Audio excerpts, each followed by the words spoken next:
Assalomu alaykum aziz obunachilar. Ko'rib turganlaringdek Quyosh mini stansiyasi bu nima uchun kerak deganlar uchun mana 4 ko'zli kameramizni ishlatish uchun kerak. Akalar zaryad berib turadi bu. Xullas akalar, endi quyosh chiqmayapti-yu 2 kun 3 kundan beri degan videolar uchun, xullas mana videolar uchun aka yana aytaman. Type-C zaryadchida ham ishlatsalar ham bo'ladi, to'kka suqib qo'ysalar ham bo'laveradi. Kattagina kanday bor, qo'ni-qo'shnilar bilan bemalol gaplashaverasizlar. Musofirda bo'lsalar ham akalar. Xullas qaranglar. O'ng tomon, chap tomonga 2 o'chakkadan surib qo'yaverasizlar. Oldiga to'g'rini olib turadi. Mana jangarilar o'tadimi, xullas o'g'rilar o'tadimi, nima o'tsa ham xullas mana harakatlanib turaveradi akalar. Kattagina batareykasi bor, mana ko'ryapsizlar. Moshni. Xullas dunyoni istalgan joyda turib boshqarib gaplashaverasizlar. Mana uni telefonlaringdan aylantirsalar ham bo'ladi. Sim kartaga ishlaydi akalar.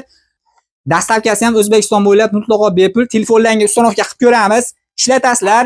Katstivasini so'raganlar uchun ishlatib, xullas pul bergandan keyin yo'qsa 100 ming so'm zakolat tashlab berasiz. Qolganini mana shu kamera borgandan keyin to'lovini qilib yuborasizlar aka. Hozir bundan qaranglar akalar.